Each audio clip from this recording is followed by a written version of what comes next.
Hello friends, welcome to my channel. इससे previous video में हमने क्या किया था, integral form of Gauss law के ऊपर क्वेश्चन किए थे। और फर्स्ट जो हमारी कॉन्फ़िगरेशन थी वो क्या थी, स्फेरिकल चार्ज कॉन्फ़िगरेशन। उसमें हमने होलो स्फेयर को कंसीडर किया था और उसकी वजह से उसके इनसाइड कितना इलेक्ट्रिक फील्ड होगा और आउटसाइड कितना इलेक्ट्रिक फील्ड होगा उसकी वैल्यू निकाली थी। आज की इस वीडियो में हम क्या करेंगे, हम एक सॉलिड स्फेयर कंसीडर करेंगे जिसकी रेडियस क्या है, आर है, और उसका टोटल चार्ज कितना है, कैपिटल क्यू। उसकी वजह से हम क्या निकालेंगे, इलेक्ट्रिक फील्ड निकालेंगे। किसी कोई पॉइंट है जो आर लेस देन आर में है या रीजन में, या फिर r greater than are region में है, या फिर r equals to r region में।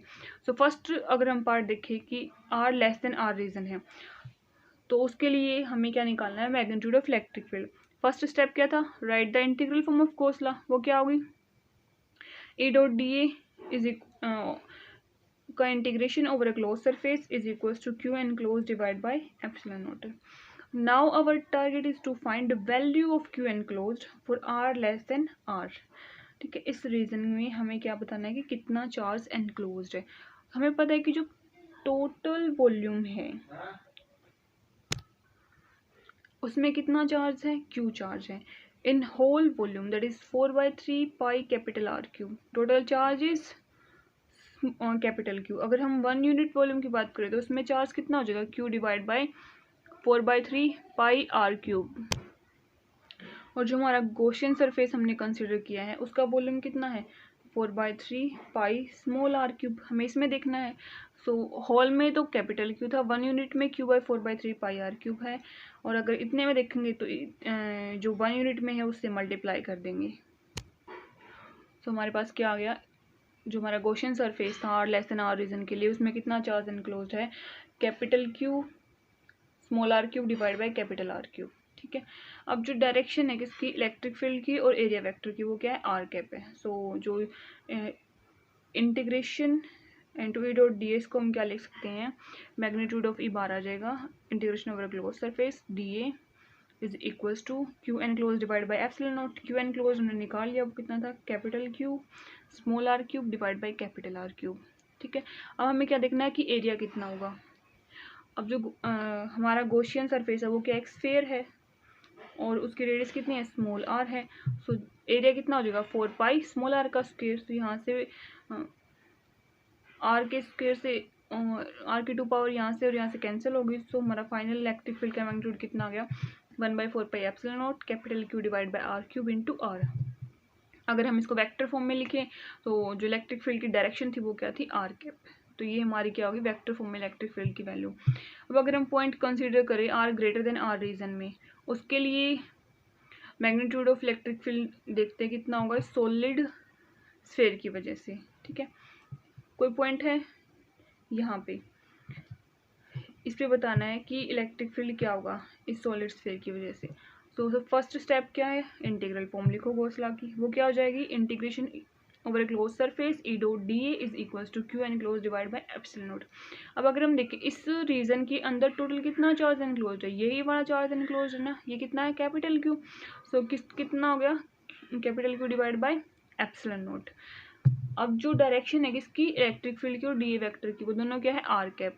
सो मैग्नीट्यूड ऑफ इलेक्ट्रिक फील्ड क्या हो जाएगा, बाहर आ जाएगा। ये क्या रहेगा, integration over close surface D A. अब जो ये वाला गॉसियन सरफेस है इसका एरिया कितना है, 4 पाई स्मॉल आर स्क्वायर, क्योंकि जो रेडियस है ओरिजिन से वो कितनी है, स्मॉल आर। तो यहाँ से इलेक्ट्रिक फील्ड की वैल्यू कितनी आ गई, सारी वैल्यू रखने के बाद capital Q divide by 4 pi epsilon naught are square. Vector form में लिखेंगे तो मैग्नीट्यूड के साथ हम उसकी डायरेक्शन भी लगा देंगे। ठीक है, और अगर हमें R equals to R small R equals to capital R, यानी कि जो सॉलिड स्फेयर है उसके सरफेस पे अगर कोई पॉइंट दे रखा हो उस पर इलेक्ट्रिक फील्ड निकालना, तो वो कैसे करेंगे, वो सेम फर्स्ट स्टेप क्या है, इंटीग्रल फॉर्म लिखो, E dot D A is equals to Q N close divide by epsilon naught. अब क्यू एन क्लोज देखना है कितना है, ये गॉसियन सरफेस है, इसमें कितना चार्ज एनक्लोज्ड है, कैपिटल क्यू चार्ज एनक्लोज्ड है। तो ये किसके इक्वल हो गया, क्यू, जो क्यू एनक्लोज्ड है वो किसके इक्वल हो गया, क्यू के। तो यहाँ से integration over a close surface E dot D A is equals to capital Q divide by epsilon naught. अब जो इलेक्ट्रिक फील्ड और एरिया वेक्टर है दोनों की डायरेक्शन क्या है, सेम है। तो यहाँ से मैग्नीट्यूड ऑफ ई बार आ गया, और जो हमारा गॉसियन सरफेस है उसका एरिया कितना हो जाएगा, 4 पाई कैपिटल आर स्क्वायर, क्योंकि यहाँ पे स्मॉल आर किसके इक्वल है, कैपिटल आर। यानी कि जो गॉसियन सरफेस की रेडियस है वो जो हमें चार्ज्ड सरफेस दे रखा, दोनों की क्या है वो इक्वल है रेडियस। तो यहाँ से इलेक्ट्रिक फील्ड का मैग्नीट्यूड किसके इक्वल आ गया, capital Q divide by 4πε0 capital R का स्क्वायर।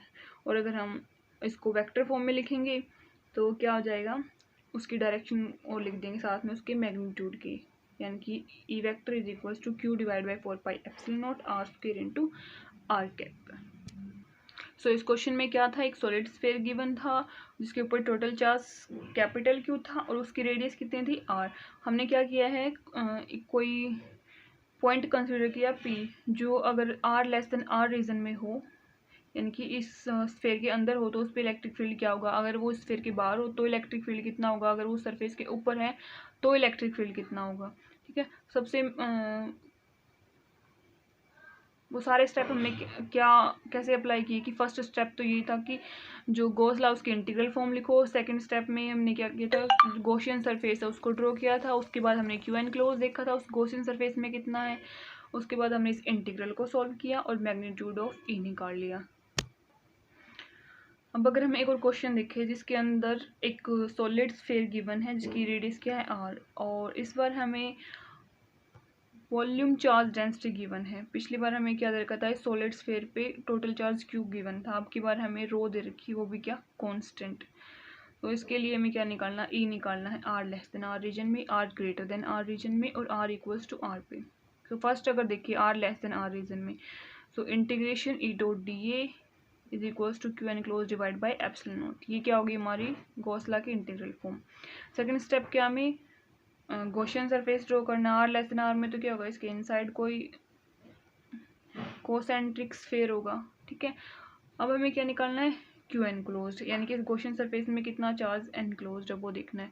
ठीक है, सो हमें क्या गिवन है, रो। रो क्या है, वॉल्यूम चार्ज डेंसिटी, ये किसके इक्वल होती है, चार्ज पर यूनिट वॉल्यूम।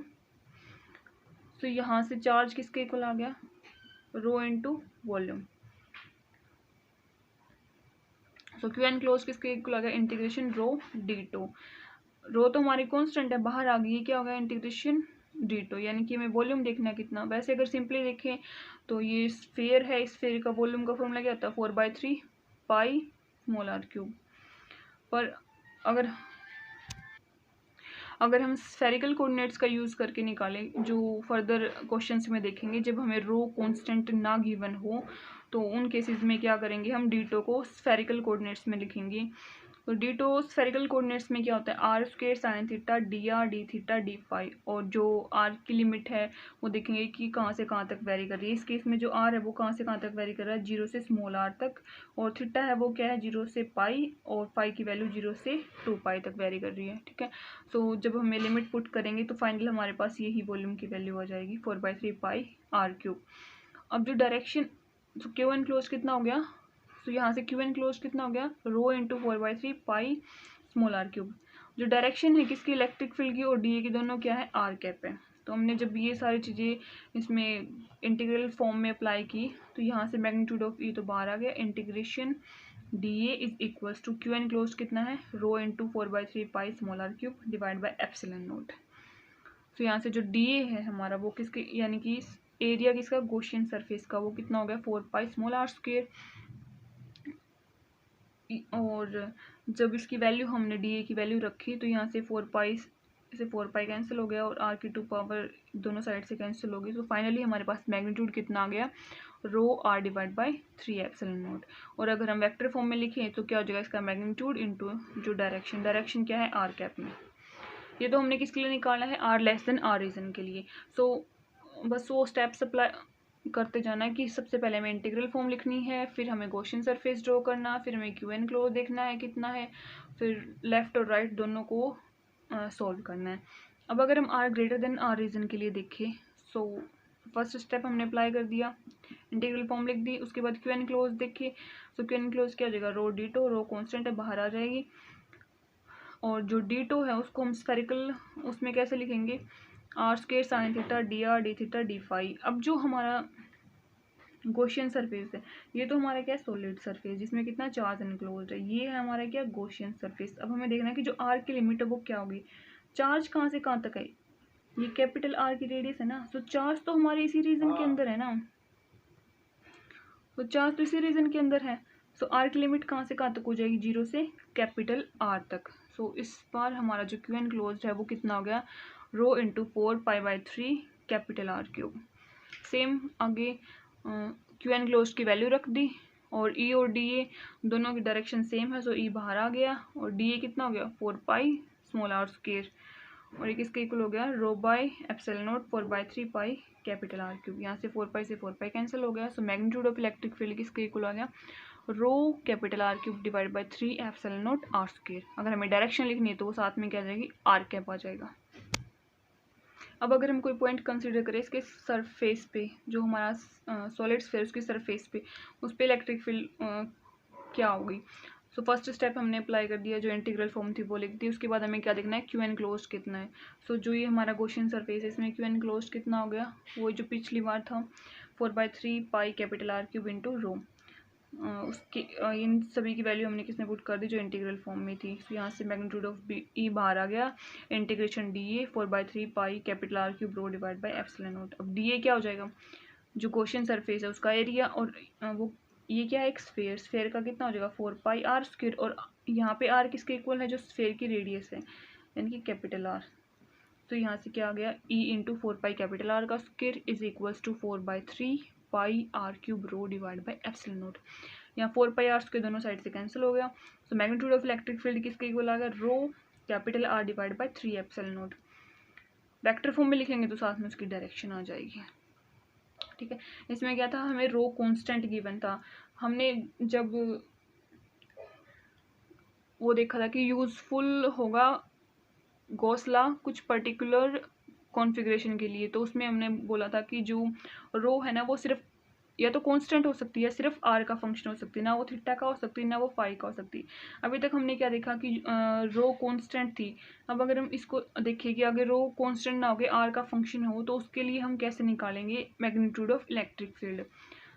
अगर हमें कोई क्वेश्चन ऐसे दे रखा हो क्वेश्चन कि हमारे पास एक सॉलिड स्फीयर है जिसकी रेडियस आर है, और उस पे एक वॉल्यूम चार्ज डेंसिटी है रो, वो फंक्शन है किसका, आर का, और कैसे गिवन है, जो रो है वो आर पे कैसे डिपेंडेंट है, rho is equals to K into R. हमें क्या बताना है, magnitude of electric field for R less than R. ठीक है, और आर ग्रेटर देन आर, और आर इक्वल्स टू आर पे। सो फर्स्ट अगर हम ले लें आर लेस देन आर में, आर लेस देन आर के लिए निकालना है हमें मैग्नीट्यूड ऑफ इलेक्ट्रिक फील्ड।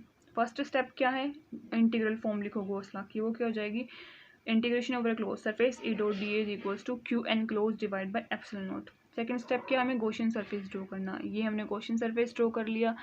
उसके बाद हमें क्या देखना है, क्यू एन क्लोज कितना है। सो क्यू एन क्लोज किसके इक्वल हो जाएगा, हमें रो गिवन है, हमने पहले भी देखा था रो किसके इक्वल था, चार्ज बाय वॉल्यूम। तो यहाँ से चार्ज क्यू किसके इक्वल हो जाएगा, रो इंटू वॉल्यूम। सो ये क्या हो जाएगा, इंटीग्रेशन रो डी टो। अब जो रो है वो किसके इक्वल है, के इंटू आर, और डी टो को हम यानी कि वॉल्यूम एलिमेंट को हम स्फेरिकल कोऑर्डिनेट सिस्टम में कैसे लिख सकते हैं, r² sin theta D R D theta d pi. अब देखना कि r की लिमिट क्या होगी। अब ये वाला हमारा गॉसियन सरफेस है, ठीक है। सो यहाँ पे r कहाँ से कहाँ तक वेरी कर रहा है, 0 से स्मॉल r तक। जब हम ये सारी वैल्यू पुट करेंगे, r की लिमिट 0 टू r, और थीटा की जो लिमिट है वो 0 से पाई, फाई की लिमिट है वो 0 से 2 पाई। ठीक है, जब ये सारी वैल्यू पुट करेंगे तो हमारे पास क्या आ जाएगा, k इंटू 4 पाई, ये तो किसकी होगी, sine theta d theta D phi. जब हम इसको सोल्व करेंगे तो वो क्या होगा 4 पाई, और यहाँ से k कांस्टेंट था बाहर आ गया, r इंटू आर स्क्वायर क्या रह गया, r cube. So r cube का अगर हम इंटीग्रेशन करेंगे तो वो क्या हो गया, r की पावर 4 डिवाइड बाई 4, और लिमिट पुट करने के बाद हमें क्या फाइनली क्या मिलेगा, क्यू एन क्लोज किसके इक्वल है, पाई के आर की पावर 4। ठीक है, सो क्यू एन क्लोज की वैल्यू तो यहाँ पे हम रख देंगे, जो इंटीग्रल फॉर्म है गॉस लॉ के उसमें, और ई और डी की जो डायरेक्शन है वो दोनों की क्या है, आर कैप है। यहाँ से जो ई है वो क्या आ जाएगा, इंटीग्रेशन से बाहर। सो magnitude of E into D A किसके इक्वल हो गया, पाई के आर की power 4 divide by epsilon naught. अब हमें क्या निकालना, डी ए, जो ये गॉसियन सरफेस है इसका डी ए क्या हो जाएगा, 4 पाई स्मॉल आर का square. So 4 pi small r square से लेफ्ट और राइट दोनों में से पाई आर स्क्वायर कैंसिल हो जाएगा। सो यहाँ से जो हमारा मैग्नीट्यूड ऑफ इलेक्ट्रिक फील्ड है वो किसके इक्वल आएगा, k r square divide by 4 epsilon naught. Vector की फॉर्म में लिखेंगे तो क्या हो जाएगा, k by 4 epsilon naught are square r cap. अब अगर हम देखें r greater than are region के लिए मैग्नीट्यूड ऑफ इलेक्ट्रिक फील्ड क्या होगा। So first step, write the integral form of Gauss law, वो हमने लिख ली। उसके बाद क्या करना है, गॉसियन सरफेस ड्रॉ करना है, this is the Gaussian surface. उसके बाद क्या करना है, हमें क्यू एनक्लोज निकालना है, इस गॉसियन सरफेस में कितना है, ठीक है। सो क्यू एनक्लोज किसके इक्वल हो जाएगा, इंटीग्रेशन रो डी टो, और रो हमें किसका फंक्शन दे रखा, आर का, रो किसके इक्वल है, के इंटू आर, और डी टो क्या हो जाएगा, स्फेरिकल कोऑर्डिनेट में r square sine theta D R D theta D phi volume element, ठीक है। और जो अब आर की लिमिट है वो कहाँ से कहाँ तक होगी। अब चार्ज हमारा कितने रीजन में है, सिर्फ इतने रीजन में है, और इस रीजन में जो आर की वैल्यू वो कहाँ से कहाँ तक चेंज हो रही है, 0 से कैपिटल आर तक, ठीक है। आर की लिमिट हो जाएगी 0 से कैपिटल आर, थीटा की लिमिट हो जाएगी 0 से पाई, और फाई की लिमिट हो जाएगी 0 से 2 पाई। और जब हम इस इंटीग्रेशन को सॉल्व करेंगे तो हमारे पास क्यू एनक्लोज है वो किसके इक्वल आ गया, के इंटू आर की power 4 divide by 4 into 4 pi. So Q enclose की वैल्यू जब हम इस इक्वेशन में रखेंगे तो हमारे पास क्या आ गया, magnitude of E into integration of d A is equals to K by epsilon naught into r की power 4 divide by 4 into 4 pi. अब जो हमारा डी ए है वो किसके इक्वल हो जाएगा, ये वाला जो क्वेश्चन सरफेस है इसका एरिया, ये क्या है, sphere, so 4 pi r square, so A into 4 pi r square is equals to K divide by epsilon naught into r की power 4 divide by 4 into 4 pi. अब 4 पाई से 4 पाई कैंसिल हो गया। सो मैग्नीट्यूड ऑफ ए की बात करें तो वो क्या हो जाएगा, के आर की power 4 divide by 4 epsilon naught small r square, ठीक है। और डायरेक्शन वेक्टर की बात करेंगे ई वेक्टर की तो वो क्या हो जाएगा, मैग्नीट्यूड के साथ में उसकी डायरेक्शन भी हो जाएगी, ठीक है। अब अगर हम देखिए कि उसके सरफेस पे अगर कोई पॉइंट कंसीडर करें तो उस पर जो इलेक्ट्रिक फील्ड है उसका मैग्नीट्यूड या फिर वेक्टर वो किसके इक्वल होगा। So first step, write the integral form. उसके बाद हमें क्या करना है, गॉसियन सरफेस ड्रॉ करना। सो गॉसियन सरफेस क्या हो जाएगा, इस सरफेस के ऊपर ही हो जाएगा, ये वाला गॉसियन सरफेस हो जाएगा, यानी कि स्मॉल आर किसके इक्वल है, कैपिटल आर, ये वाला क्या हो जाएगा हमारा गॉसियन सरफेस। सो क्यू एन क्लोज किसके इक्वल हो जाएगा, इंटीग्रेशन रो डी टो, रो किसके इक्वल है, के आर, डी टो क्या हो जाएगा, r square sine theta D R D theta D phi. अब जो आर की लिमिट है वो कहाँ से कहाँ तक हो जाएगी, हमारा चार्ज कहाँ से कहाँ तक है, 0 से कैपिटल आर तक। सो आर की लिमिट हो जाएगी 0 से कैपिटल आर, थीटा की हो जाएगी 0 से पाई, और फाई की लिमिट हो जाएगी 0 से 2 पाई। जब हम इसको सॉल्व करेंगे तो हमारे पास क्या आएगा, के इंटू 4 पाई इंटू आर की पावर 4 डिवाइड बाई 4। अब जो क्यू एन क्लोज है इसकी वैल्यू यहाँ पे रख दी। सो यहाँ से हमारे पास फाइनली जो मैग्नीट्यूड है इलेक्ट्रिक फील्ड का वो किसके इक्वल आ गया, k r square divide by 4 epsilon naught. और अगर वेक्टर की फॉर्म में लिखेंगे तो ए किसके इक्वल हो जाएगा, k r square divide by 4 pi epsilon naught r की, ठीक है। सो करना कुछ नहीं है, अगर हमें स्फेरिकल चार्ज कॉन्फ़िगरेशन गिवन है तो सबसे फर्स्ट स्टेप हमारा क्या होगा, इंटीग्रल फॉर्म लिखो गॉस लॉ की। उसके बाद क्या करना है, हमें गॉसियन सरफेस ड्रॉ करना है। गॉसियन सरफेस ड्रॉ करने के बाद हमें क्यू एन क्लोज निकालना है, क्यू एन क्लोज की वैल्यू इसमें पुट करनी है। उसके बाद हमें इस इंटीग्रेशन को सोल्व करना है। इस इंटीग्रेशन को जब हम सोल्व करेंगे तो हमें एक चीज़ ध्यान रखनी है कि जो इलेक्ट्रिक फील्ड है और जो एरिया वेक्टर है उनके बीच में एंगल देखना है कितना है, वो पैरेलल है, एंटी पैरेलल है या फिर परपेंडिकुलर है। अगर वो पैरेलल है तो एंगल कितना हो गया, 0, एंटी पैरेलल है तो एंगल हो गया 180 डिग्री। तो लेफ्ट हैंड साइड के इंटीग्रेशन को भी सॉल्व करना है, और वहाँ से हमें फिर बाद में क्या मिल जाएगा, मैग्नीट्यूड मिल जाएगा इलेक्ट्रिक फील्ड का, ठीक है। आई होप आपको क्वेश्चन समझ आए होंगे। अगर समझ आए तो प्लीज़ इस वीडियो को लाइक कर देना, चैनल पे नहीं तो सब्सक्राइब कर देना। Thank you so much for watching this video.